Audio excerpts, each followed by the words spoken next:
right, everybody. All right. How we doing today? Sorry about that. We had a rough little intro there, but we're good now. We got it all worked out. I'm still learning how to do this the right way. So we're panning through the rough spots. You know what I mean? We're getting through the rough spots. So forgive me I for liked it. I saw it. Yeah, That's cool. for that. But how you guys doing? I'm doing Fantastic. great. I'm doing great. How are you guys? Did you guys see the intro? Did Paul and Ben see the intro? I saw it. John saw it. I I saw didn't it. see it. I didn't see it. I'll have to run it back and go see it. We'll post it. I'll post it up later. I had a tab open. It was nice. It was good. Nice and clean. I like Man, it. you know, I spent Big I wins. spent some time this weekend. I put together a nice little overlay for us on here. You know what I mean? I spent my Saturday night is what I spent my Saturday night doing is actually figure out. So Yep. truthfully, you know Yeah. that's how things change. You know what I mean? I guess so. But Heck yeah. That's it's a good way to spend your Saturday night, Dan. hey, it's better than getting drunk and waking up hungover. It's better than getting drunk. Sunday. Yep. So. Yeah. I don't like alcohol. Nope. I Nope. the last time I drank was at Juan Nicasio's Mr. ACQ's party the other weekend. That was the first time I drank in a while. I didn't even really drink that much. So I'm running a mile a day for a year right now. Today is 290 days, and I've drank alcohol on 9 occasions in the last 290 days. I know for a fact. So That's pretty good, man. yeah, man. Yeah, I don't. Alcohol to me is just like, it's just not worth it. It's just like, I'm gonna take the joy from tomorrow and inject it into the night. No, I'm good. I'd rather just keep it the way it's supposed to be. You know? Yeah. like For trying sure. over here trying to adjust my mic. I'm over here like losing it. Shit. Can you guys? Hear Paul me? was doing Can you guys something hear me similar okay? with the 365-day challenge. We hear you, Dan. Somebody, Pansy said my mic was lower than everybody else's. I don't know what's going on today. I don't know if it's just me, if I'm just talking low, or I don't know. Can everybody hear me? Put in the Yeah, chat. sounds better. Let me know in the chat if you can hear me. You can hear me talking. Okay. I don't know. We'll see.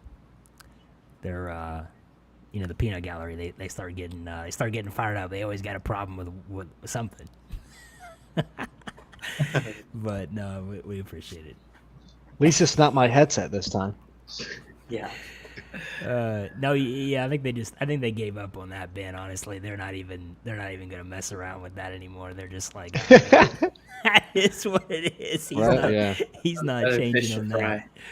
He's not changing on that. Man, we got a Cool. lot to cover. He's- I don't know if you guys saw, but last week they decided not to lower the interest rates. The Feds I did decided see not that. to lower the I did interest see rates that. on Monday. So, yeah, I don't know if you guys have any thoughts on that, but I see there's a potential for. I'll kind of go around. You guys can go around and we can kind of give each of our opinions on that. But I feel like personally that's going to open up a lot of opportunities for bankruptcy and pre-foreclosures and stuff like that. Because at the same time, last week we reached over $3 trillion. My mic is just like having a tough time today.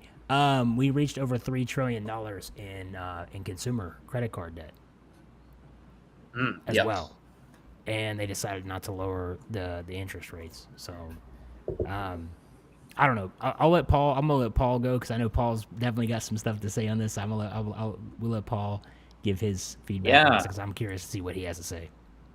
Yeah, man, it's tough because I feel like, and I have for a long time when we did all this like quantitative easing type measures after COVID, right? Is kind of what they called all of this, just basically slashing interest rates and making things affordable.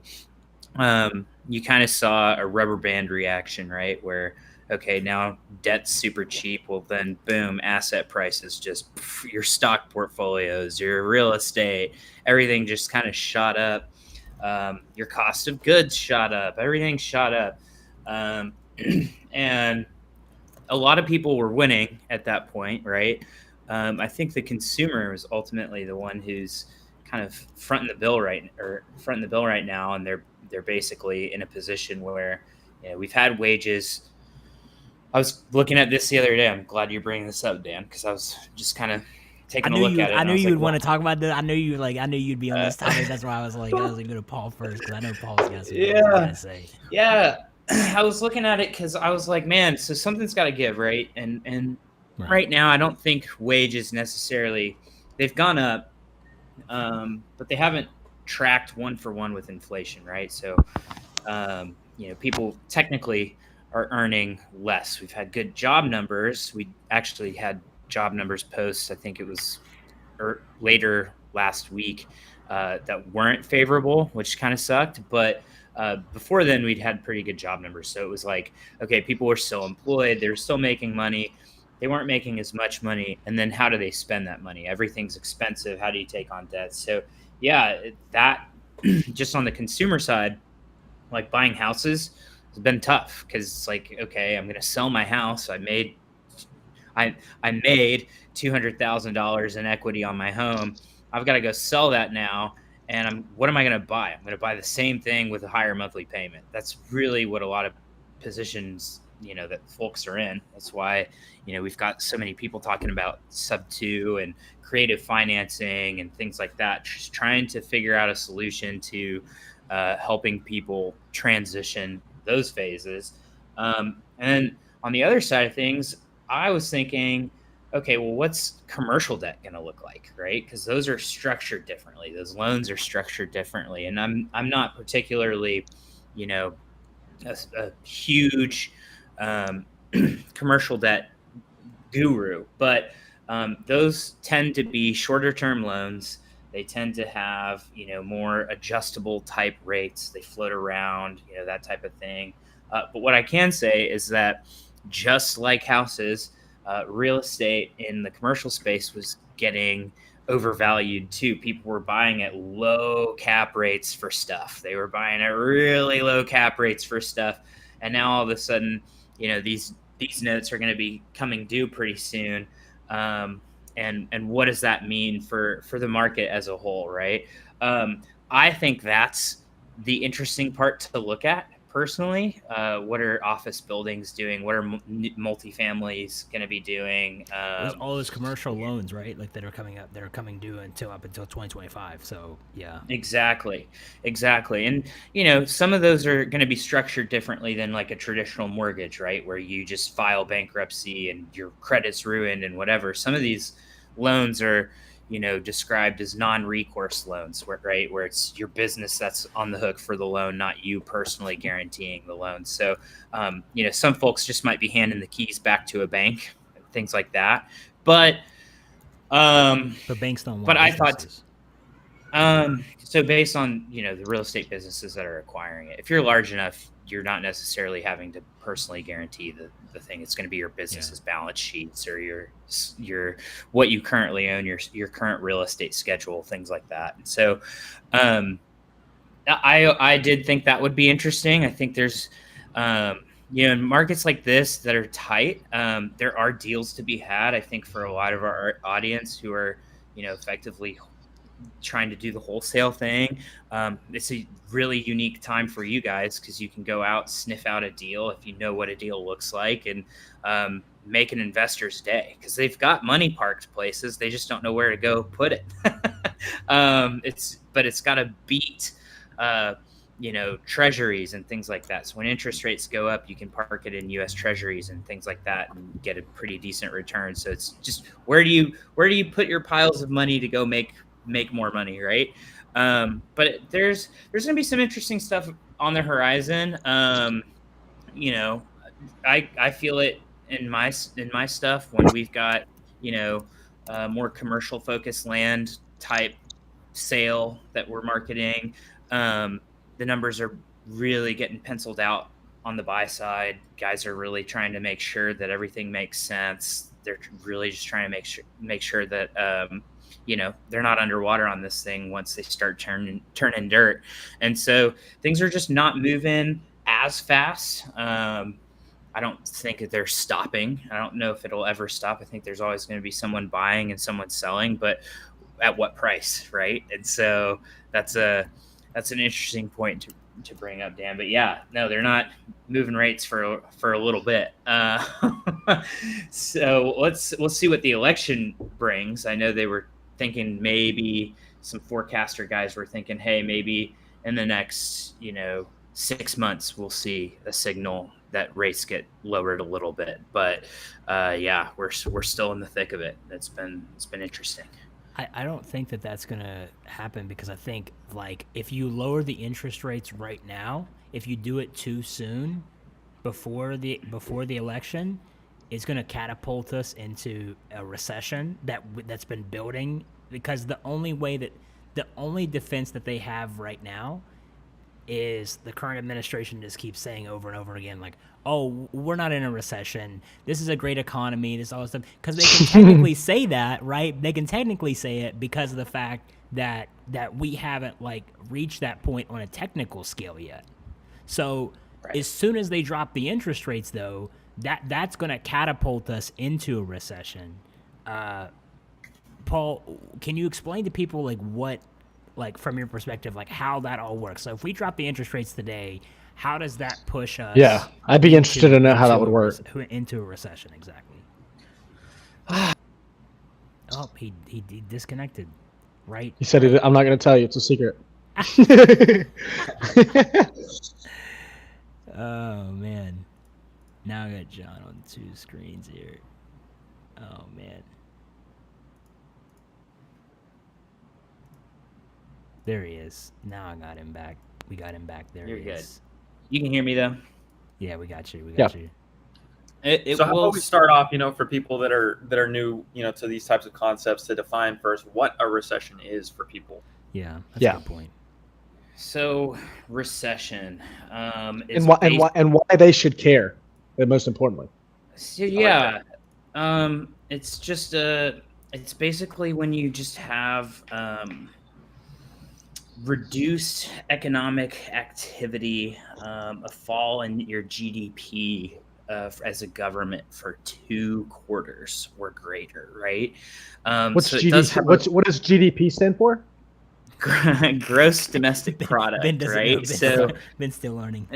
no, he's I mean, I don't making sure he's making sure I know what he's doing. define it for I know what everybody. he's doing. I know what he's doing. He's really playing the devil's advocate over here. Yeah. I just want everybody to know, Oh, yeah, you're right. You're right. No, it's good. No, which is good because I'm gonna geek out on this stuff.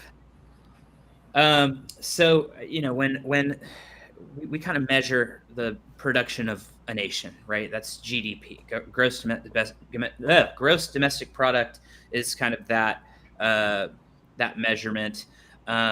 It's what we're producing. Are we making more than we're spending? That type of thing, right? Money in, money out, effectively, for very simple terms. But yeah, so when we get to that, it gets kind of scary, right? Everyone kind of gets in freezing patterns and things like that. And sometimes, when you just hear the word recession, all of a sudden everyone just kind of psychologically starts battening down the hatches and stops spending. They stop doing things. They start saving. And so not spending for a consumer type economy that we have it's just kind of scary across the board, right? People need to buy things for this all to work. And so, yeah, raising interest rates or lowering interest rates right now, the reason we raised them in the first place was because we were seeing just this not insane, but a really high rate of inflation. I'd call it insane, honestly. But, we were seeing 6% increases in inflation, meaning, you're buying something for $1, it's $1.06 or whatever the next year. And that doesn't sound like a lot, but it's a lot. It's, standard inflation is going to be somewhere in the 3% range is kind of what you want to see. So when your boss gives you that quote unquote cost of living adjustment at your W-2 job, it's a 3% pay increase. If people were getting those cost of living adjustment pay bumps, and they were actually getting a pay cut, right? So with how it was structured, and so but it seems so nice. And so, oh, I got a raise. No, you really didn't. You actually lost money that year. So getting into the nitty gritty of it, inflation rates suck. Getting things under control to where it's a predictable rate of inflation is really nice. It helps everyone plan their spending out, plan how to build their businesses, all of that. And we printed a lot of money and we gave a lot of cheap debt out, and that caused a lot of things to happen. So now we're trying to kind of reel that back in and reach stabilization. We have, but lowering it right now would put us right back to where we were, which, you know, is going to be... They ultimately have to do. We ultimately have to do at some point, but like, because you can't keep taking it up to where it is. I mean, I feel like you can have interest rates that are like lower, but if we keep like prolonging this out, it's gonna make the whole process worse, like long term. Like the more that we keep dragging it out, I feel like it's gonna make the process like worse long term. Well, it's tough, right? And I've got my own thoughts on it, and I'm no, economist or anything like that. But to me, I'd love to see wage growth just as a whole, because you're basically, I think the biggest loser in what's been happening is your middle class, which is the big bulk of who's buying stuff, right? Yeah. Dan, you were talking about consumer debt going up on credit cards, right? These guys are trying to figure out how to make it work. Nobody's really bought anything. Everybody owns everything on credit cards right now. Right. And the reason for that is everything got really expensive, but you're not necessarily getting all these pay bumps that, we injected like $5 trillion into the economy or something when COVID happened. And we got $1,200 of that, right? So this is a bit of a drop in the bucket when you kind of think about it. So 1,200? You mean it? Right. I thought it was it 1,200? I thought it was 1,500. Oh, I don't remember. It ultimately came. I think we had two phases, right, of like $1,200. So it was like 2,400, somewhere around like $2,000 or something. Yeah, I think you're right. That was the economic stimulus or whatever it was, right? The economic right. Enjoy your flat screen now. Enjoy your pay cut for the rest of the PPP loans in Miami went crazy. The people were out here like buying Lamborghinis and getting them repossessed. There was a guy that bought like 7 vehicles with the PPP loan. He had like 7 cars, a mansion out here. He had all this shit, and they like came and like they took it all back because they found out that he used all that to buy like a McLaren, a Lamborghini. Like, all this dude, I was like, oh my god, dude. It was nuts. What a savage! What a savage! It was like the Wild West of just free money for some people. It was insane. So I really hope, my hope is that we do get to see some more middle class growth, because there's still pent up housing demand, right? Like there's still all these things that people want to start doing, but with the cost of everything and the way people can't necessarily afford it, you can't build a bunch of new homes, because the cost to build something it didn't go down, right? It went up. So these new home starts have to start at a certain price. The wages didn't necessarily come up to meet the demand for that. So everyone's just kind of in this holding pattern. So going back and just, having inflation start to go up again would just be a huge bummer for a lot of people. And I don't know really what the solution is. I'm fortunately not anywhere close to working on the Fed. Thank God. I don't know if I'd trust myself. None of us want that job. In that room. We don't want that job. Yeah, I don't know if I'd trust myself in that room. But, hope that those guys have that under control. But there's a lot going on. It is definitely affecting, the business we do in real estate.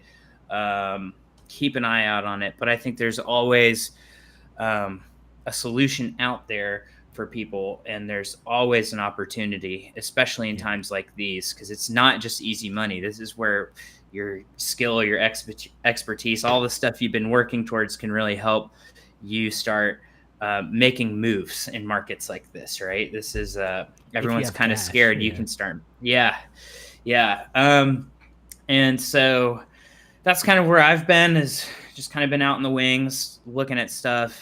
On some of my projects, the only way out is through them, unfortunately. but there's still ways to make some of this work. But yeah, I would hope that we don't see any big rate reductions right now. If we did something, I would hope it would be a little bit smaller. And I'd be interested to see how the rest of the economy reacts, but I'm definitely looking at wage growth. That's what I'm personally watching. Do wages come up at all? And in what sectors, right? Because everyone will just be like, oh, well, yeah, we got a lot of jobs.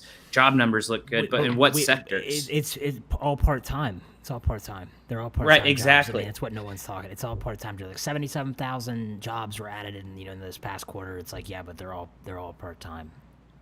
That's exactly what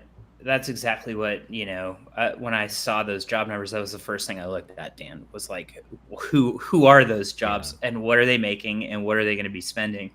Because that's really going to help me decide on how to, kind of pivot my business, what to look for, who to talk to, all those types of things. So, no, I'm interested to see what the multifamily space looks like, as far as I've, anecdotally, just driving around my area, which is, North Texas. There's still stuff going up, things are still happening, things are still moving. But what does that look like on a national perspective? I'm interested to see. I'm going to be watching it closely. And I think for you guys, like working on the investor side of things, I'm sure your buyers are still trying to buy. It's just at what price, right? So just getting really smart about what makes a deal in this next 12 to 24 months is going to be super, super helpful in anything you're trying to get disposed of, on your disposition side of things. So, no, it's an interesting time. That's a good thing to bring up, Dan. Yeah, because tracking the Fed is huge. We are a free market, but also the Fed. John, you've been awful quiet. You've been awful quiet over there. You live in Brazil right now, so you're not really like experiencing everything over here that's happening in like real time. It's kind of like delayed. What's your take? I mean, looking at everything, like how it's all taking place over here, because I know. Oh man, lost everybody.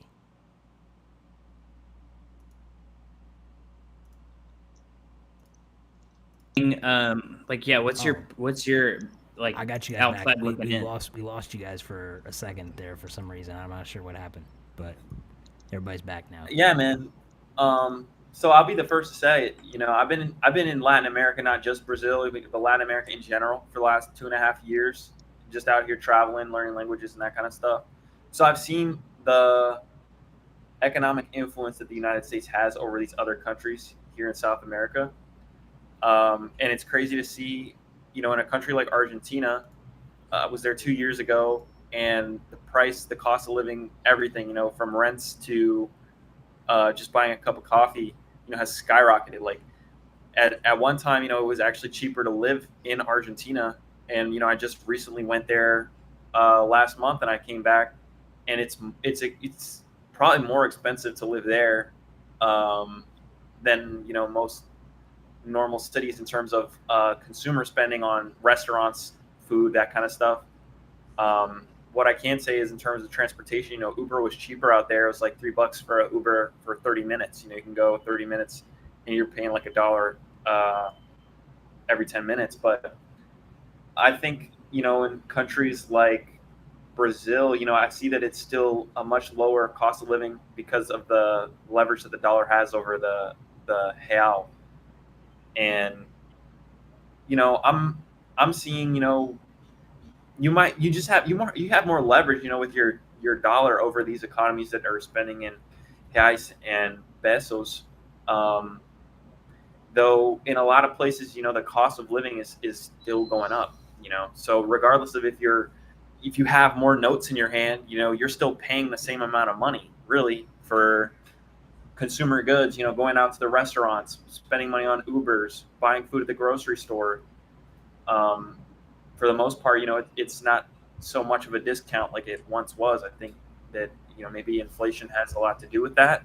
Maybe the value of the dollar is worth less than what it once was as a direct result of that inflation. Yeah. And now other countries are starting to see the ramifications of those decisions. But it's interesting to think about. Brazil is one of those economies that I see there's a lot of potential because it's growing. I think it's the largest economy in South America is in Brazil, specifically in Sao Paulo, which is the state I'm currently in. And I see a lot of the development firsthand. I see the buildings being constructed.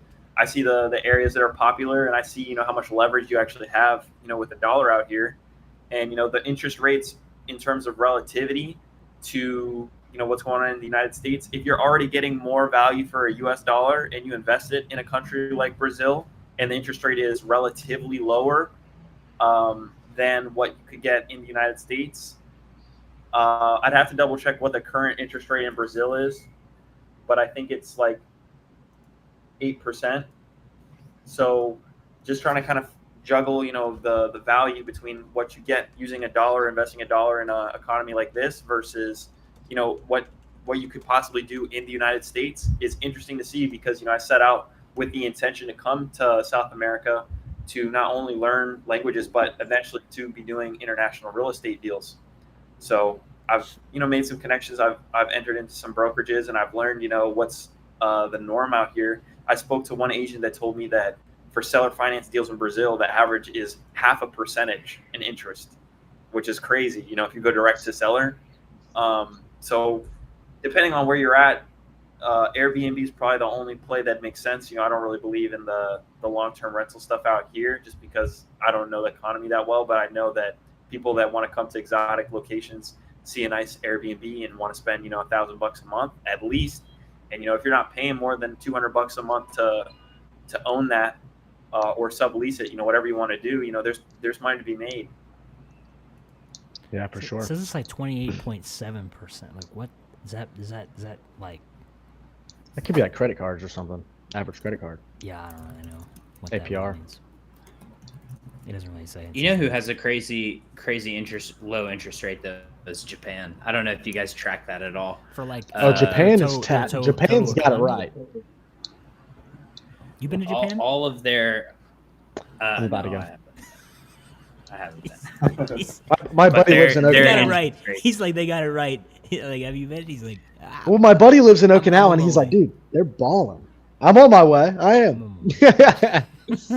I do think this whole. I'm supposed to go out there this year too. I'm supposed to go out there this year. Yeah, I was supposed to go out there last year. Yeah, I was supposed to go out there last year in November, and dude, we should go at the same time. It'd be fun. Had some obstacles. That would be cool. Maybe we should plan that. Would be cool. Yeah, because I international have meetup.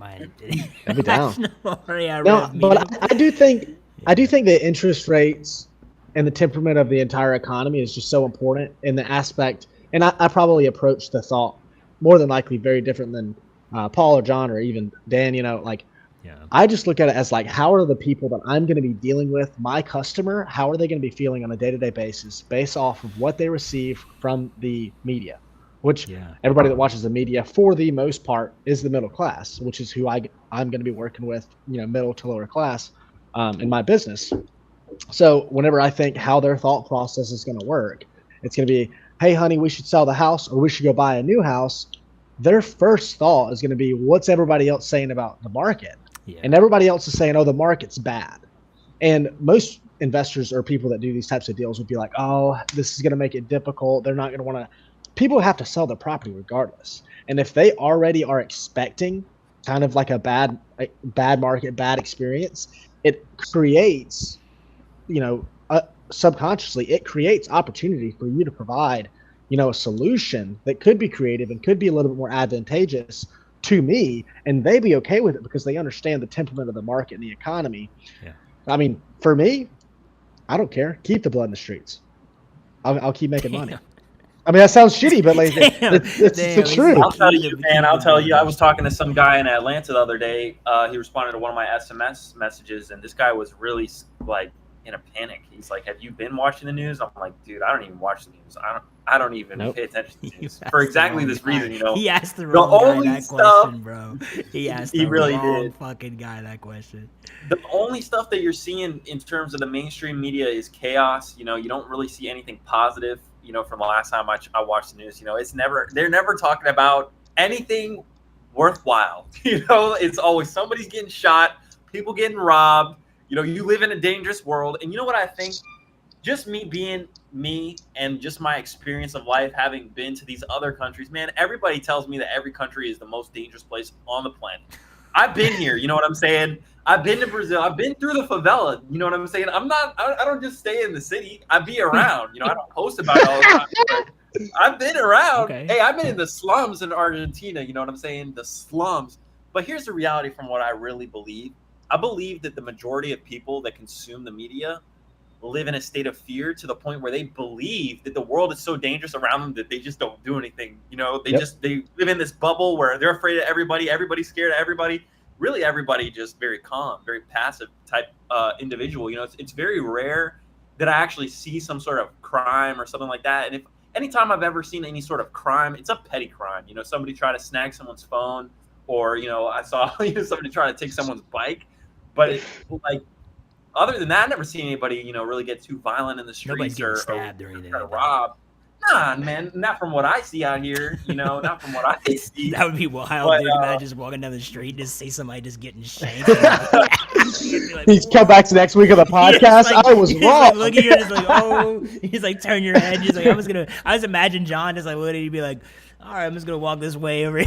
Hey, I've Like, seen whoa. more dangerous shit, you know, just opening up Twitter, you know, than in real life, you know, and it's more Yeah. tragic shit. I saw some stuff. Some people were sitting on the train tracks and they got electrocuted. That was game over. But dude, I don't really see the world as that dangerous. You know, a lot of people really talk like, you know, I'm gonna get mugged, I'm gonna get robbed. Dude, I literally walk the streets 2-3 a.m. I feel safe. Nobody out on the streets. Anytime there's a motorcyclist, you know what I'm saying? I know they're just trying to make a living. They're just doing DoorDash or whatever the I equivalent think is there out are here. some major cities though that are getting hit really bad right now. Like London, I hear from like, and this is coming Oh, from yeah, people I in hear that. London. People in London are talking about like how they're at the point where they're starting to like sell like protection stab vests and stuff because people are getting stabbed so often in the streets and getting their arms chopped off and shit to get these people's watches. And like, I think it's actually getting really super bad. And in New York has recently got really bad because I have some friends like still living in New York City, and they're at the point like I have people living there that said they would never move. They're like, I'll never leave New York City, never in my life. And they're like, I honestly am at the point where I may have no other choice but to leave New York City at this point.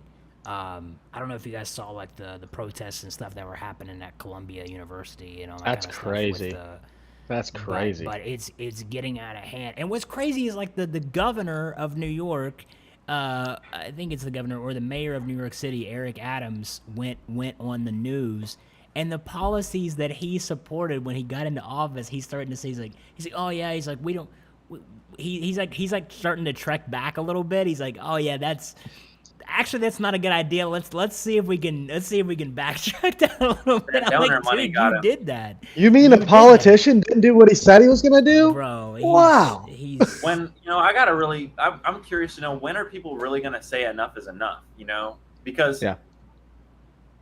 it just makes me wonder, like, just the state of the world, dude. I was talking about this with my girlfriend the other day. I'm like, you know, I don't really leave the house all too much, you know, at least, you know, today, you know, Yeah. I'm more of like in the house, you know, I'm working on stuff right now in this episode of my life.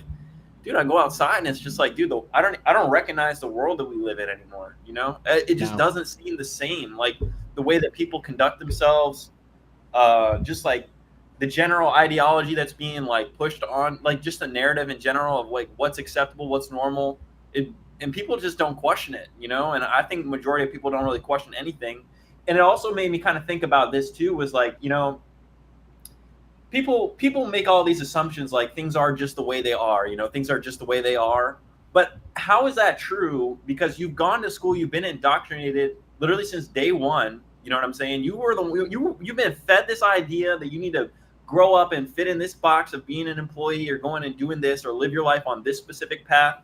And it's funny to me to just see like how people just assume that, oh, well, this is just the way things are today, and there's nothing I can do about it. But like, there's I think a silent majority of people that are starting to like look around and just like, what the fuck's going on, like for real.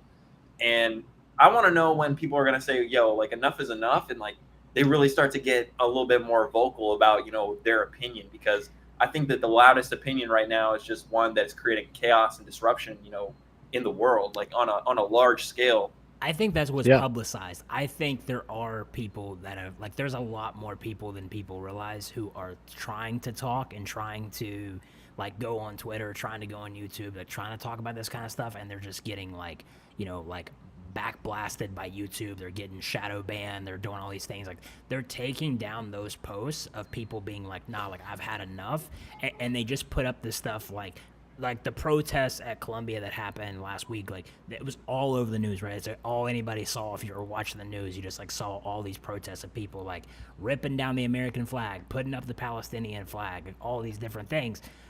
That's all that's over the news, right? It's really not the people that are upset and actually being like, talking about how they're going to make a change. I guarantee you the video of Mayor Eric Adams talking about how he was tired of, the whole situation, and how he's even rethinking some of his policies. That video, I guarantee you, got way less views than the whole incident of them, like, causing this issue and standing in front of the building and all this shit. It's like, that's the stuff, like, that's always, like, they put money into pushing around on people's televisions, pushing them around on people's computer screens. But I'll tell you this too, Dan. I've been in Latin America, for a little while, over 2 years now, and I see the patriotism that these people have. Like, I can look out right now, I'll probably see somebody with a Brazilian flag, like, waving somewhere. Yeah. People are proud to associate with their countries. That goes around the board. Argentinians, Brazilians, Colombians, Ecuadorians, all these people happen to be where they're from. People in the United States are not proud to represent the flag that gives them the freedom that they have. And I think that's something that is so disgusting, because I might not live in the United States for whatever reason. It might be, cause of, what's going on, or political, or, economic, whatever. But I'm so grateful and so blessed, and I recognize that I'm so blessed to be from the United States because of the opportunity that I have to even be able to make a decision to hop on a plane and go to another country and not be, questioned when I want to enter that country or need a visa, right? People don't really recognize that. And I think that it'd be so important. If you do, you're a radical. If you do, you're a radical right conservative. If you want to put an American flag in your yard. And that's disgusting. I think we really need to redefine what patriotism is. And I think that's also why there's so much disruption and chaos and confusion as to really what is, universally right or wrong. And I'll tell you what my opinion is. I believe it's because we've taken the idea of God out of schools and out of the conversation completely. But on the dollar note, it says, in God we trust. And we built and founded a country on that belief. And today, the world is trying to change and remove that from the equation entirely. And I think that everybody's going to truly suffer for that. But I think that we as a whole need to really redefine what patriotism is and what it really truly means to be an American. And I think that we need to have some sort of newfound pride in being an American and representing that flag. And we need to really look at that flag and say, wow, this is what that means to me. And, I think people have really forgotten, the freedom that they have to say whatever they want, to be able to even swear at the police officers, do whatever they want, cause chaos. Just look at the type of chaos that the United States is going through because of that freedom that your country gives to you. Yeah. And, a lot of these other countries don't play with that kind of stuff, Nope. And, you see the sort of communist regimes, people living in a specific bubble. They don't have a lot of choice, where you have a lot of choice and a lot of say in the United States. And I think that it might even be to the point where, because people have so much freedom, they don't even know what's good for themselves. And you're seeing it in real time. They're stirring up trouble. But I want to really, at some point in time, be representative. Not necessarily have to be the president of the United States to be somebody influential, for the United States. But I'd hope that my life could be a reflection of me, really taking advantage of that freedom that I have and then using it in a positive way.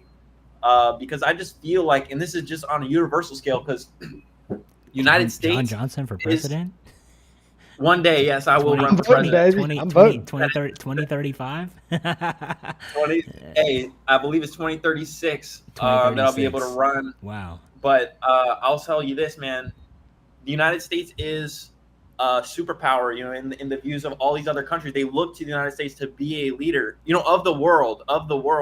And the direction that the United States is going in today is just not one that I can get behind. It's not one that I can support. And it's trickling down, you know, it's really trickling down. It affects not only North America, but Central America and South America. And I see it in real time, you know. And, you know, I know that I don't want to come off, you know, with a radical idea of, you know, how we need to reform our society. But, you know, I think that we really do need some reform. And I think that we really do need to go back and really recognize, like, what's right, what's wrong, what's best, not only for, you know, our society, but best for our economy. You know, we've got people that are living in an economy that go to school, get way behind in debt. We're not even living in the same type of job economy from what I'm seeing. We're moving away from, you know, the full-time work to more like gigs. People are trying to become specialists and then, you know, give their products or services out on platforms like Fiverr and that kind of stuff, you know. And I think just the economy is kind of changing in the way that at one point, you know, it was way more labor specific. You know, more people were going to get a trade job, you know, going to become a plumber, going to become an electrician, and those kinds all of those jobs, you know, have left. are All the companies took them out and moved them across the seas. I mean, that's what ends up happening. I will say though, the kind of what you're talking about, John, is, and I think this group is kind of a testament to it. I mean, we've got a pretty young group. No one here is over the age of 35. We're all gig economists. Right, but we are. Well, and that's just the state of the economy. Like, I think that's just the way that things are moving. Well, it's just a reflection of people wanting to see change, right? Instead of following that path of being saddled with debt to go try and make a just normal W-2 job try and work for you, you've said to yourself, and many other people have said to themselves, right? Hey, this isn't working for me. I don't see this path being something that's sustainable or feasible. I think I want to go off on my own and try and build something, which is partially, you know, the American spirit, right? Of trying it's the American dream, build, right? Trying to build something for yourself. What do you think the action item to like put something like that into place? I'll tell you right now is to stop educating people bullshit in school, to stop giving people useless information that does not have any sort of relativity in today's world. Listen, it doesn't matter if you know multiplication or what in the top of your brain. You need to learn how to use the resources and the tools that are available to you in the world we live in today. If you don't have information in front of you, you have access to something like ChatGPT to go get it in an instant. And that's not going away for a bullshit test where you're in an environment where you don't have access to those resources. We need to stop teaching people useless information and start teaching people how to become more resourceful. And there's two sides to the coin, right? Because it's not in any big business's favor to allow this sort of education to exist, because then there's going to be less people that will be willing to trade their lives, you know, their energy, their time to go and do whatever they want you to do. Yeah. But if we were to really think about what is the American dream is somebody from anywhere can come into our country, and the opportunity that exists only in the United States is enough for that person to make something of themselves wherever they come from. Right, that's why we see immigrants coming from Cuba going to Miami, Florida, doing anything to get out of the countries that they're in. Right, you'll never see someone more patriotic than a Miami Cuban. You'll never see somebody more patriotic about the United States than a Miami Cuban. Hands, very true. Hands across down. the board. Hands and it's because there's so much opportunity. And you know what I'm seeing, you know, and I've always seen this. I've always talked about it. I've always written about it. Ever since I was in the second grade, I remember I gained some sort of consciousness, and I was like, dude, this is just not it. And I remember talking to people about it. I was like, look, I'm not going to adhere to this bullshit. You know, they had the colors on the wall. You know, if you're on good behavior, you're on a green card. You know, yeah. They put me on the red card, and they had all these little tacks, and I said, fuck the tacks. You know, I put them all to the side. You know, that was a rebellious attitude that got me in trouble. But, you know, that's how I really believed the world to be. And hey, for the people that claim that, oh, well, this is just how things are, it is the way that it is. It's the way it is because you've accepted it to be this way for so long, and nobody is standing up. Nobody's saying anything about it. And maybe there are, but that message isn't being amplified loud enough. And so I really want to be the person or one of the people that can really speak, on that and on my beliefs. And I'm not too worried about getting canceled or being a radical because, at the end of the day, I don't work for anybody. I work for myself, and, we've got an amazing community that supports real estate. And look, that's why I believe so much in real estate, is because real estate is just one of those things. E-com goes up and down. People are da-da-da-da.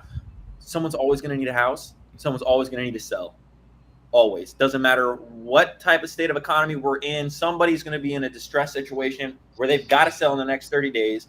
And if I can find that person and offer a solution to whatever their problem is, I'm going to always be valuable to the marketplace, regardless of what's going on. You better learn how to buy. You better learn how to identify a deal. You better learn how to really identify what makes a house a deal, what makes a business a deal. You better learn one of those skill sets, because there's going to be a lot of opportunity that's going to present itself, and a lot of people don't even know what to even do. They don't even know how to recognize when an opportunity sits in front of them, and if there's an opportunity out there, and sometimes they're looking at stuff that isn't an opportunity, trying to make it an opportunity. So it's like you really need to learn how to identify what makes an actual real estate deal, a business deal, anything, an actual deal, because that's really where the people who have that skill set, that's what they're going to be the ones achieving ultimately. It's not going to be the people who are,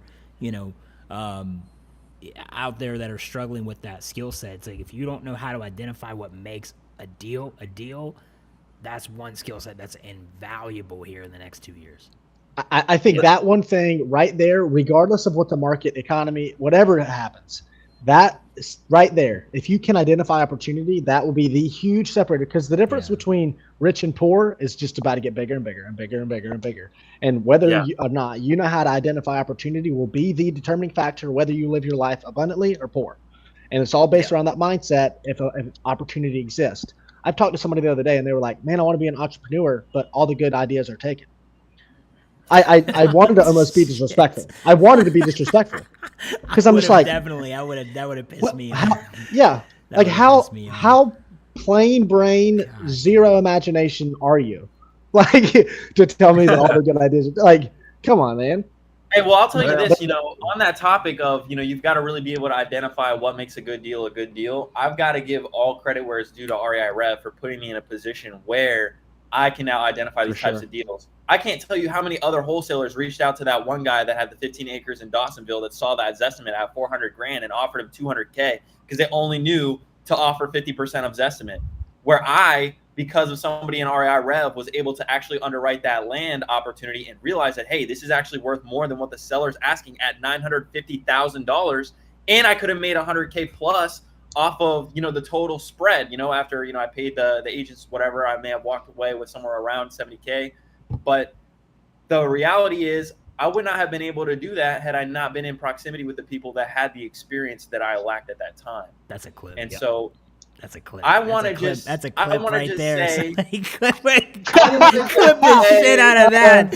That's a clip, dude. He set that up. He just took that fucking hit a home run. I gotta right say, there. man, REIRev made the difference for me. It is so true, and it all boils down to every seminar you go to, every single event that you attend, they're gonna say a lot of stuff, but they're all gonna say the one thing in common is that your net worth is your network. And if you don't understand what that means, the amount of information and experience that you have access to is ultimately going to define, what you're able to accomplish. So John, what do you tell people before you continue? What do you tell people that come into that and they go and they say, something like, they go, oh yeah, that's just a bunch of bullshit.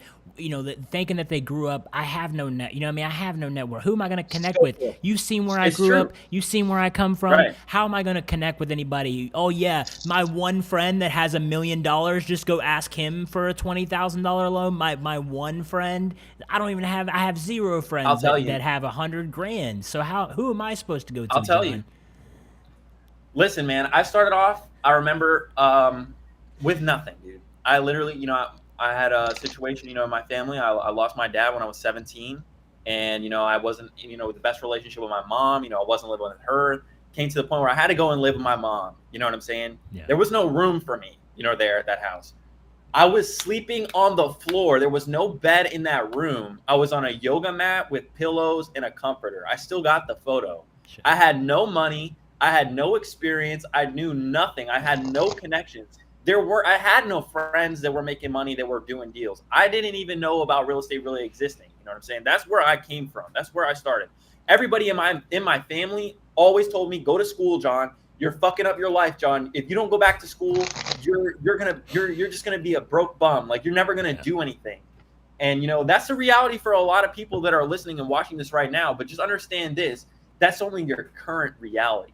You know what I'm saying? Yes. It's very difficult to be in the weeds. It's very difficult to be in that storm. But if you're not there for a period of time, you will never understand how to value being on the other side. So really allow yourself to have the space to experience, what you're going through, and love that struggle. Because I can't tell you, every day, I wake up now and I'm like, okay, yeah, well, I'm in another country, I got a hot girlfriend, I'm excited, I got a good life now, hey, life feels good. You know what I'm saying? Yeah. I go out to the restaurant. I have the freedom to be able to eat what I want. I didn't have that before, and I have a lot more appreciation for that kind of stuff. But I'll say this, man, if you've got nobody in your circle that has that mentality, right, that has that experience, that is making any sort of money, and you come from a background with nothing, look at what I've done. I had to position myself in a way where I could become valuable to people that had what I wanted, right? There wasn't just an accident that people like Brent Daniels and Steve Trang, or Nick Perry or Sean Terry or Corey Geary would hop on the podcast, or Dan Fazio or Paul or Ben, right? All these heavy hitters would even want to talk to me, right? So I had to become a different person. You have to realize that you start somewhere. We all start at level 0, wherever you are, whether you have rich parents or not rich parents. In terms of knowledge and experience, we all start from the ground floor when you're getting started. So understand it's a level playing field. Don't give yourself that victim mentality bullshit. Everybody that because starts somebody out came with from nothing. a last family.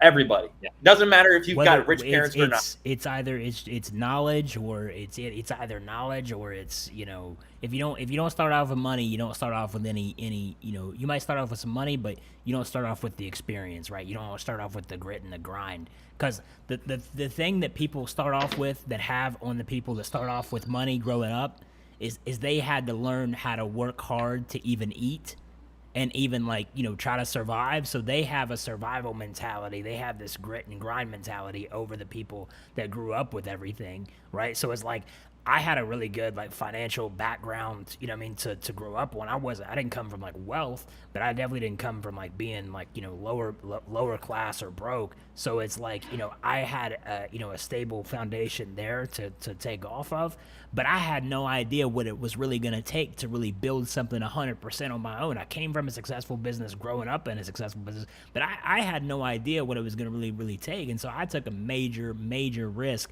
trying to see what if I could figure it out on my own.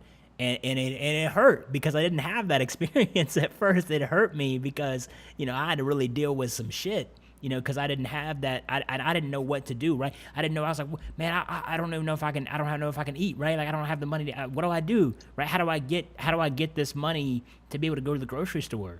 So it was learning those things. That's what I started off with in that aspect. Everybody starts off with nothing one way or another. It's true. So it is a level playing field. But when I say, you have to reinvent yourself, look at who you are today. Look at who you hang around. So important, guys. I was a skateboarder. I was not really doing what I was supposed to be doing. I had a passion for something that I got really good at. So I've always been able to be consistent. I learned something from skateboarding, which was to persist. Fuck it up, keep going, keep trying until you get what you're trying to get accomplished done. And so that was what I learned from that. But I wasn't around people that were making money. I wasn't around people that were trying to elevate, that were trying to own buildings, that were trying to influence the world. They were just trying to get the next trick. And that's fine. You know what I'm saying? We learned hustle, we learned grit, we learned discipline, we learned persistence, in that aspect. And I proved to myself that I can do what I don't believe in the current time is possible if I consistently show up. And so I personally put myself in a position where I recognize that to become a more valuable individual, I have to be able to offer something to people that have what I'd like to have. And so what I've done is I've positioned myself in a way where I can serve more people, because here's what a lot of people don't understand about influence, right? Influence, to a lot of people, they think that, oh, well, I'm just going to make a couple viral videos on TikTok and I'm going to blow up. You might get a lot of attention, you might get views, but do people really give a shit about you? Do people really care? Are people going to buy what you have to put out there? Most of them Probably no. not. And the people on Instagram, for the most part, and TikTok, are people, and I was writing about this the other day in my notes. I was like, the majority of the people that really have money, that really are wealthy, are not spending their time, watching reels. They don't give a shit about what's going on reels. They're building their own empires. They're talking to leads. They're doing the business, right? So if you want to have real influence over the game, you got to talk to the people that are really doing the business. And those people that are really doing the business, that are really chasing the bag, they don't have the time to spend on Instagram, on TikTok, looking at you. They don't care, dude. They don't care. So what you have to do is put yourself in a position where you can serve as many of those people as possible. And how do you serve these people? You serve them, number one, with attention, right? Because maybe they have a product or service that they want to sell, and they need to get in front of prospective prospects, that would actually want to buy. So there's a lot of power in having an audience, right? Or a community of people, that will actually be interested, that is targeted, versus, just random, person on Instagram doesn't have any relationship with you, just seeing your shit. And then, of course, being a servant to that person and understanding what it is that they lack in their business, and how is it that I can help bridge that gap. So for instance, I'm going to give sauce for anybody that's brand new to wholesaling, that may have just recently joined REIRev. I was talking to this guy in the chat the other day. He said, hey, I got some money. I'm willing to pay for a mentorship. Cool. Nobody is going to spend their time mentoring you. We're busy. You know what I'm saying? We got shit to do. You have an hour to ask your questions. You know what I'm saying? That's the time we give you. Utilize that time. But if you want to get real experience working on this type of business in this industry, go work for somebody who already has an established business.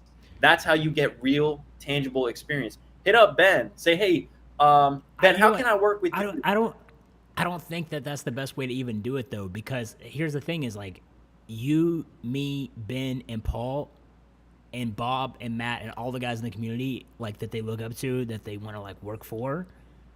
Right.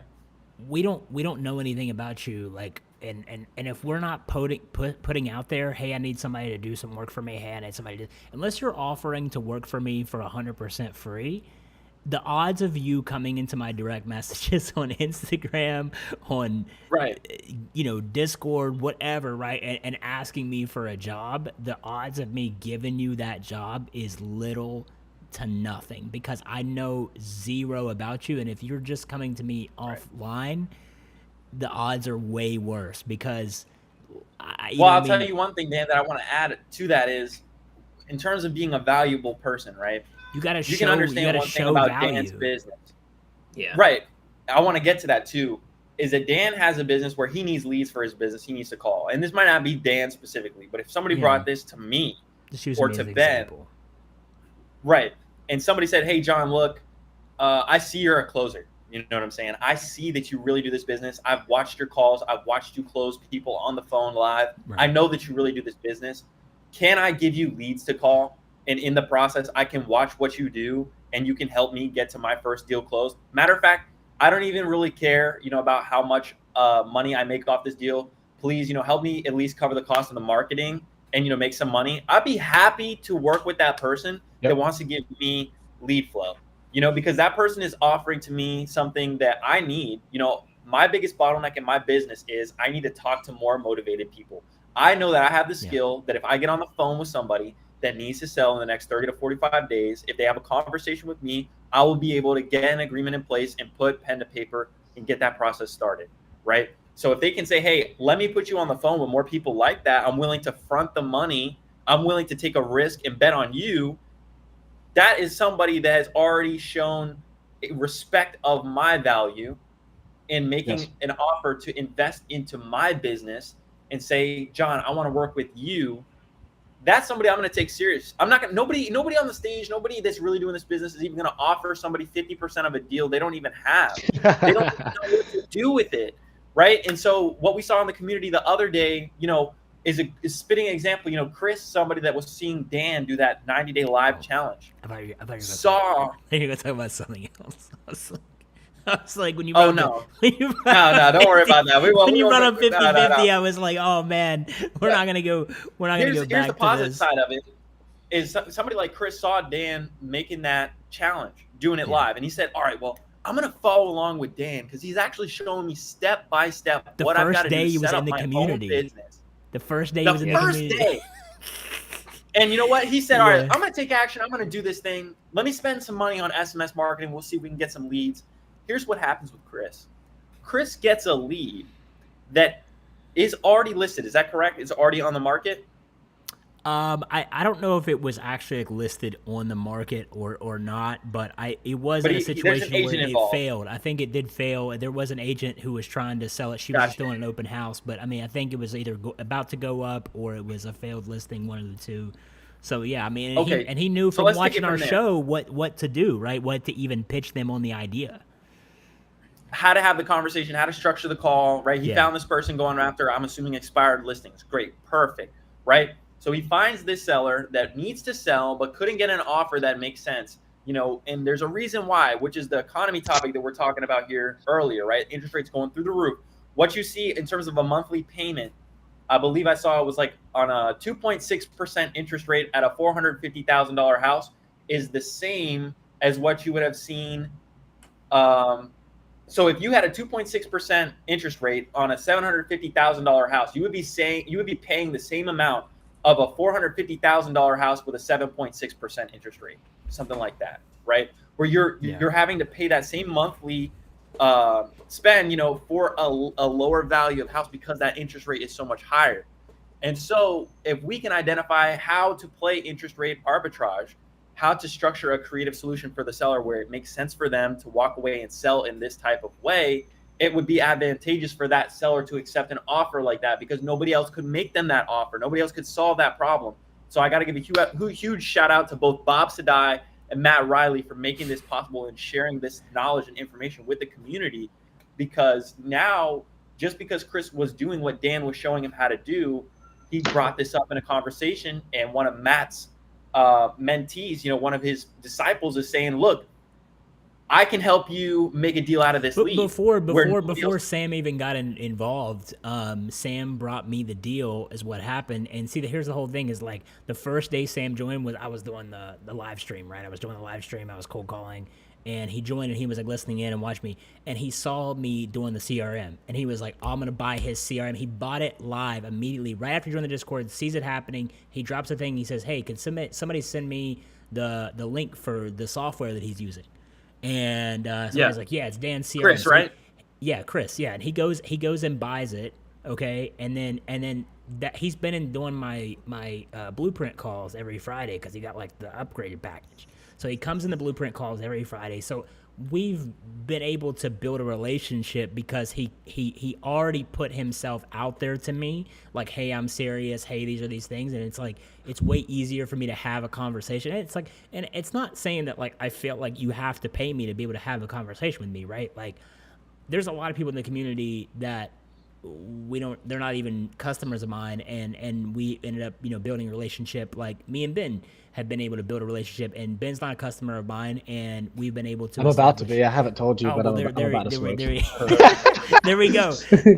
Let's go. They're not. They eventually become, but no. I mean, so he put himself, you know, in that position of wanting to make himself serious to me. So it already made him stand out. So he sends me this deal. He says, hey, I think I have an opportunity. And he actually just came to me if I would just take a look at it, right? He's like, can you tell me, I think this is a good opportunity for a sub 2. Could you take a look at it? I said, well, if I took a look at it, he said, do you know anyone who'd be interested in buying this deal? I said, I would actually be interested in buying the deal if you can get it under contract and figure it all out.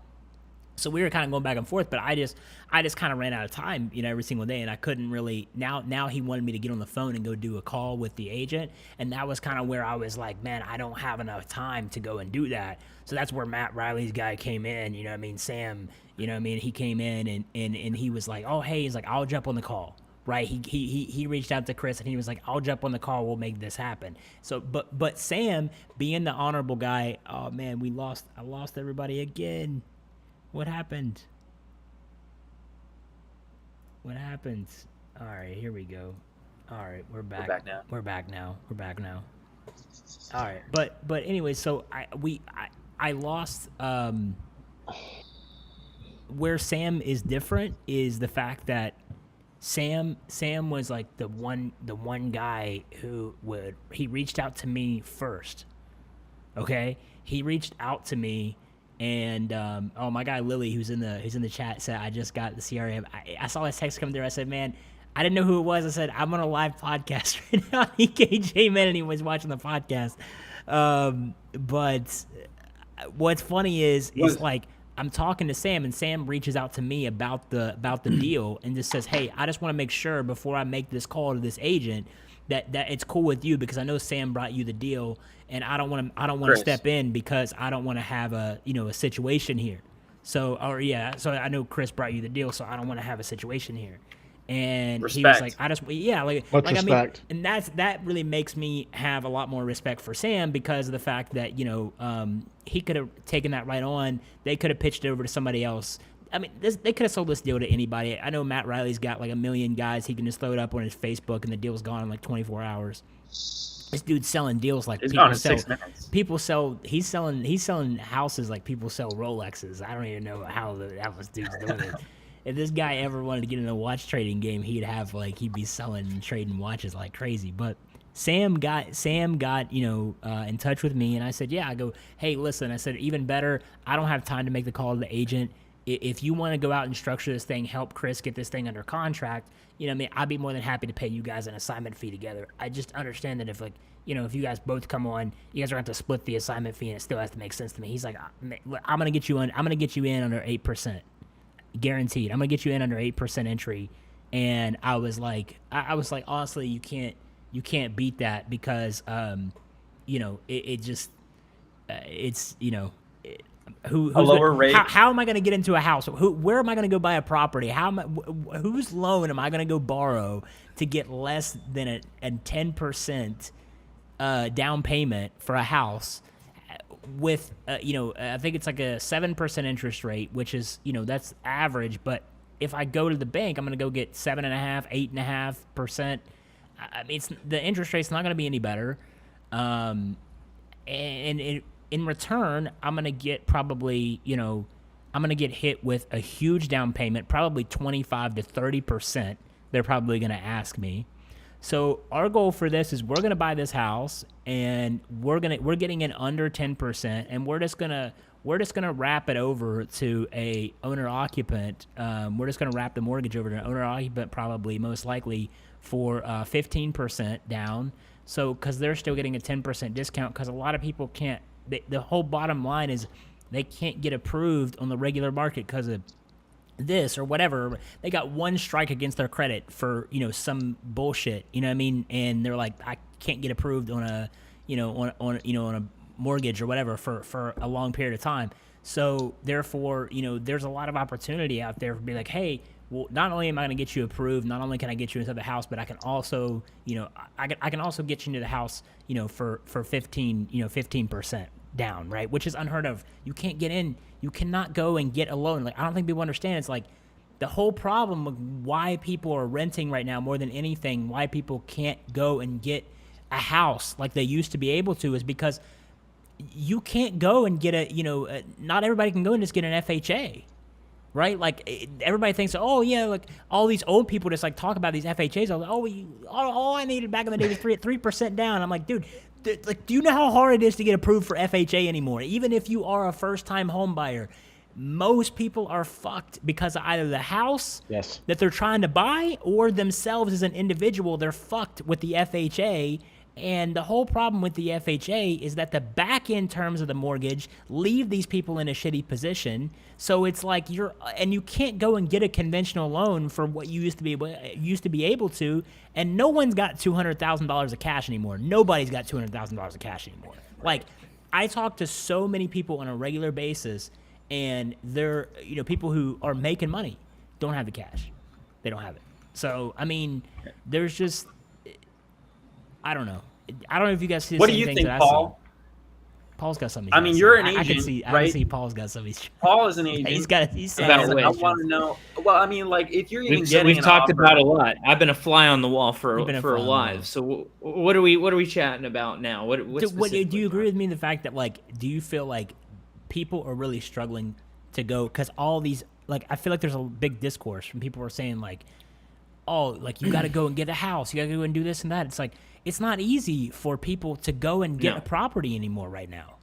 It's hard across the board, man, and so much of that on the FHA front, right? Yeah, the property's got to be in the right condition.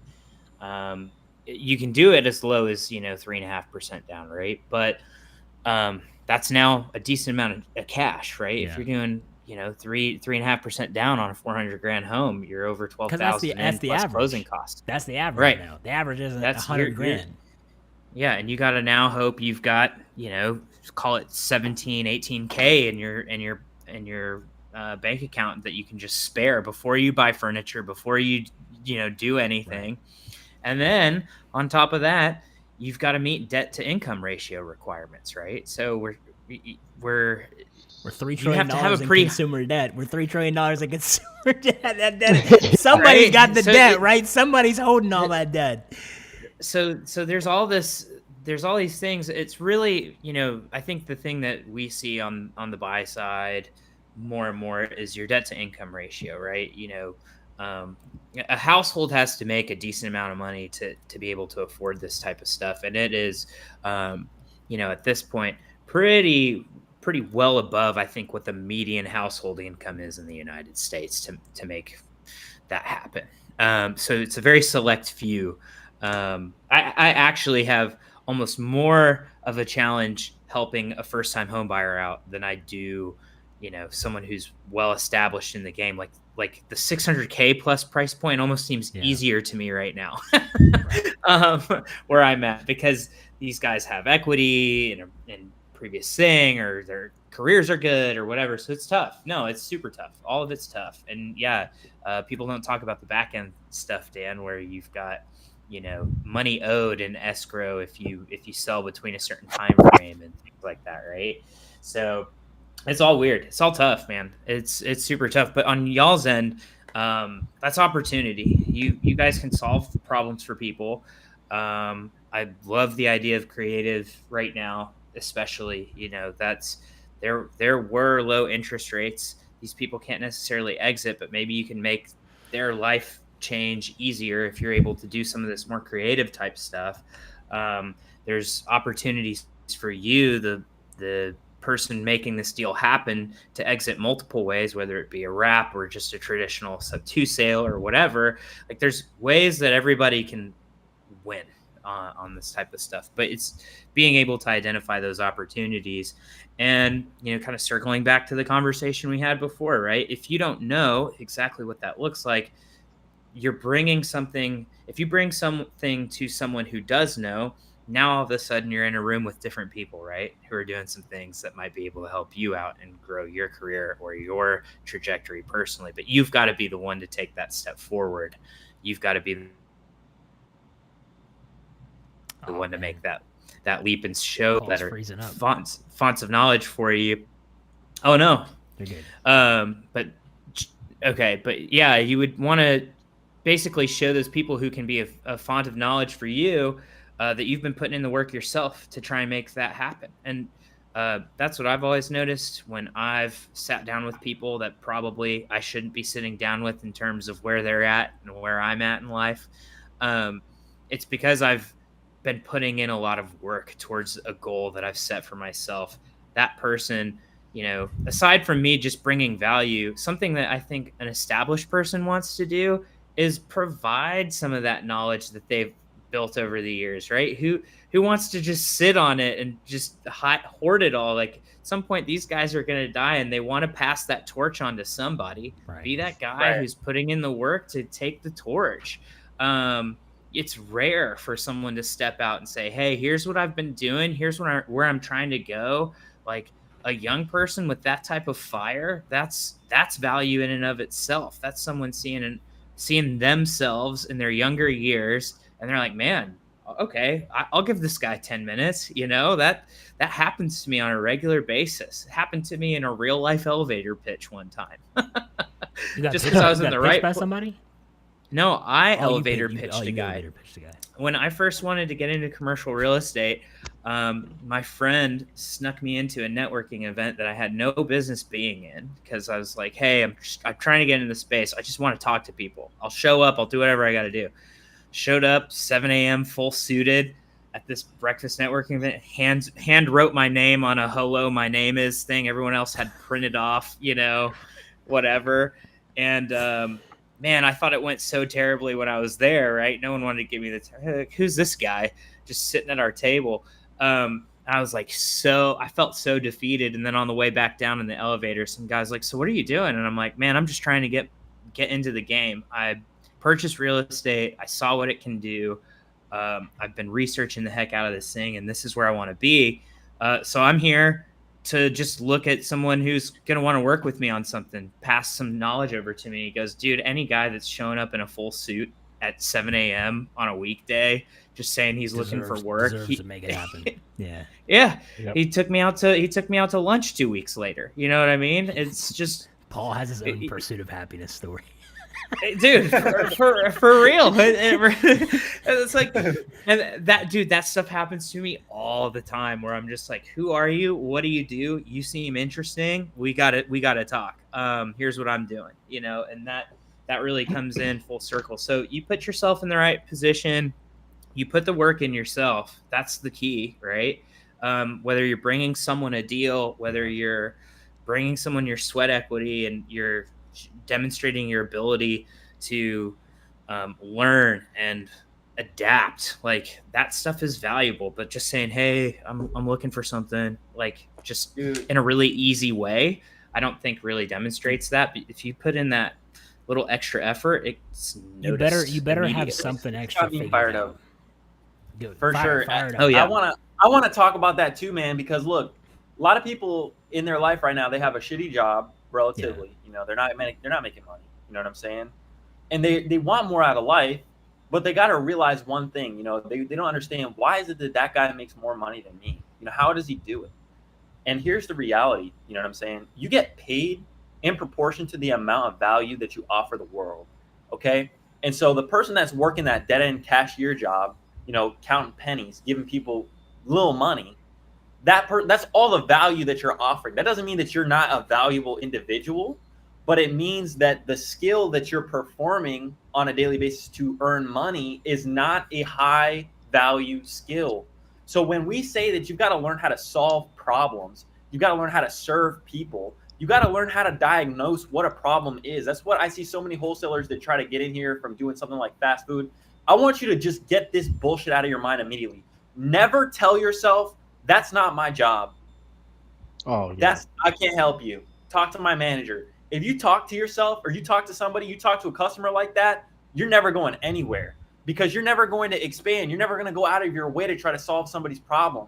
But when you go out of your way, when you give yourself that extra mile to go out of your way to find out the solution, find out the problem, to solve that problem, that's where you're ultimately going to earn more money, is because you're willing to put in more effort than the average person. You got to be able to do that. And you got to also be able to risk that, knowing that you might not be able to get paid. Right. But it's that time that you do it over and over again that you just happen to get lucky. But it's all the reps you've been doing over time. That's ultimately what I want more people to recognize too, is that you're not an invaluable person. It's not like you don't have anything to offer the world, and that's why you're poor relatively. Is that what you're doing right now isn't worth that much to the world. So figure out, how can I become the best real estate investor I can be? How is it that I can solve whatever more you're problems? doing. Whatever you're doing. How can I become the best whatever I'm doing? How can I become the dude? best? It goes back to that. What's that? Justin? It's like Justin Waddle or whatever. He's like, dude, all entrepreneurship is work. Didn't get paid, but I'm better. Work. Right. Did get paid, but I'm better. And then work.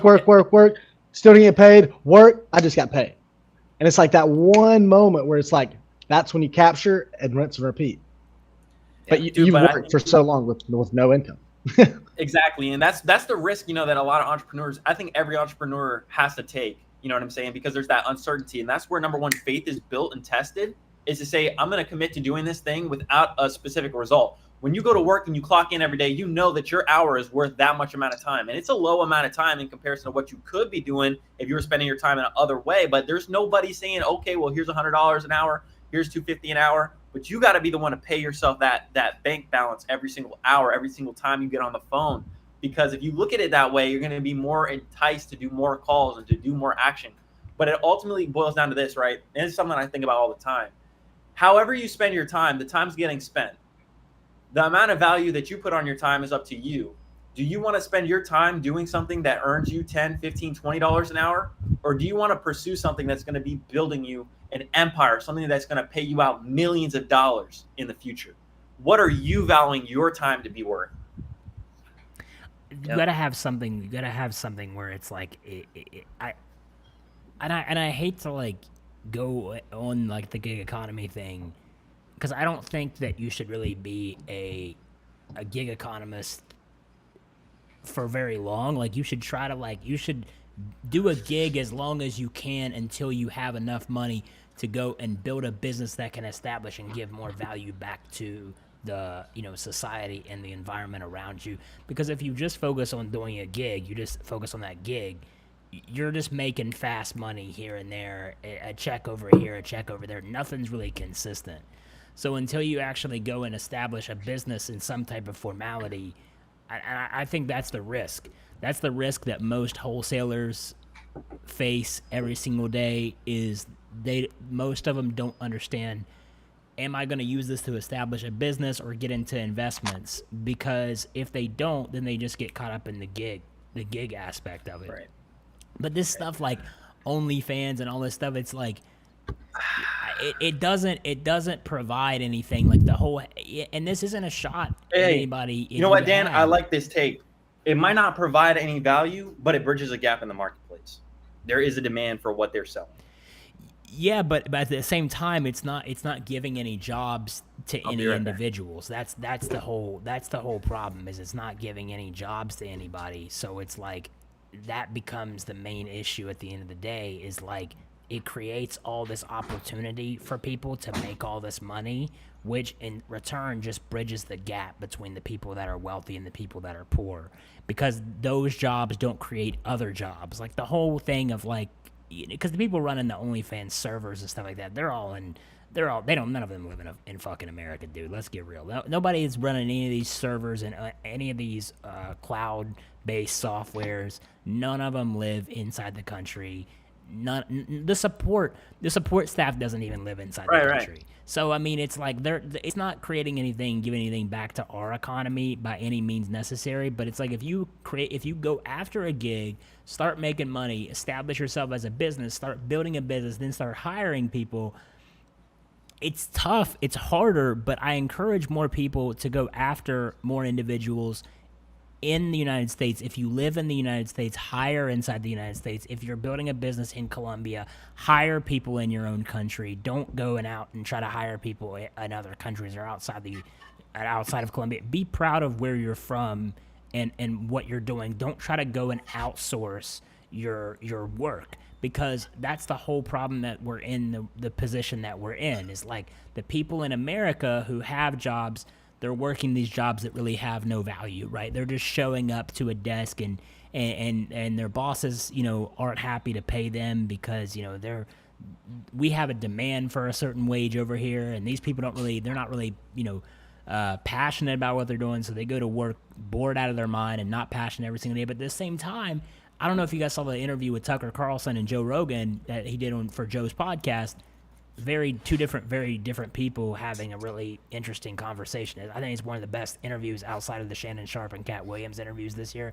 I think it's one of the best interviews of the year. So if you haven't listened to Tucker Carlson and Joe Rogan, I really highly encourage you to go listen to that interview, because I think there's so many valuable things between two people that think very differently that have to be said, that need to be talked about. And the one thing that Tucker went on is he said, I remember when I used to work for like these financial companies, we would go out and we would have lunch every single day on the company card. We would go out and have a nice lunch. We would be able to go out and take a lunch. He said, there is no lunch. These guys don't take lunch anymore. He goes, you go inside these companies, they're bringing quarters to work because of the fact that they're trying to get something out of a vending machine, a shitty little bar of whatever made of a bunch of junk. They're getting it out of a vending machine, and they're sitting there brain dead halfway through the day, drinking and pounding all this sugary coffee and drinks and all this stuff, and then they get home and they're miserable and all that, you know what I mean? And they come home to, people around them that are complaining about this, complaining about that. The average life of an average American living in today's day and time, it sucks. It sucks. It really sucks. And it's like, I mean, I don't know what these people are experiencing because I'm not living like that, but I would much rather have the stress that I have running my own fucking companies, my own businesses, dealing with the shit that I have to deal with than live in a tiny ass little fucking apartment in Manhattan that I pay $2,800 a month to live in, and it's about the size of a box. And I hate my job because I can't even afford a car, so I have to take the train to work, and I take the subway to work, and then I go into a job where I never really know who I'm really working for. I'm working for some corporation. I don't even work for an individual. I don't even know the person that I'm working for. And on top of that, I'm sitting there just trying to get through my fucking day, just buying a candy bar out of the vending machine at work, or taking a cup of coffee that they give me for free, that they just put a coffee machine in there. It's like, oh yeah, we put free coffee at work. You know what I mean? It's like, here's a fucking box of sugars, you piece of shit. Take these pieces of sugar and get back to fucking work, you slave. Like, that is the most people's day. And then you come home, and then you're barely making it together. You come home to a wife that's sitting there, and she's pissed off because she can't afford the Louis Vuitton bag that her friend's husband bought her, and they're sitting in there complaining about you, driving this whole thing up. They're driving this whole thing up. Meanwhile, you got a 23 fucking year old kid traveling around the world making $20,000-$30,000 a month, not giving a fuck. I mean, seriously, if you need some kind of indication to fucking change your life and realize, like, if you are in the position that you're in and you fucking hate it, it's because of you. It's not because of anybody else. You are the fucking problem. And it's like, yeah, your life fucking sucks because you've allowed yourself to slip into a position where you want nothing more but to just blame the fact that your life sucks on other fucking people. That's how everybody lives at the end of the day. The truth about it is it takes for you to arrive at a certain level and like kind of be high value to realize that. Like, I was talking to a guy yesterday, and he was asking me like, oh, what do you do for work? And I was like, oh, like I own an investment company. And he was like, you just told me you live here on the beach and you're 25 and you operate your own real estate business. He was like, he literally looked at me. He was like, dude, you're full of shit. And I was like, well, all right. Yeah. He's like, swear. I was like, dude, I swear to God. I was like, the reason that you don't have anything that I don't have is because you decided you didn't want it. Yeah. And he was like, dude, I never had. I was like, dude, you're the problem. Once you get up here, you'll look back and you'll go, it was never those girls being disrespectful. It was never me being stupid. It was never anything else. All it was is that I was a piece of shit.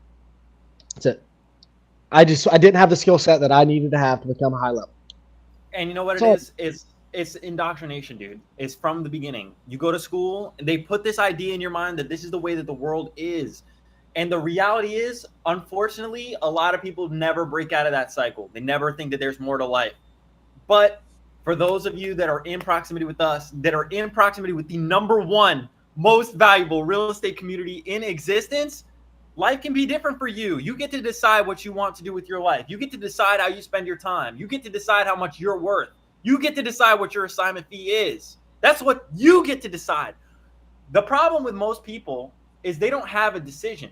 That's why they feel the way they feel. That's why we see a lot of this riot and bullshit that we see in the world today. It's because they don't feel like they have any choice. And the most men live their lives of quiet desperation.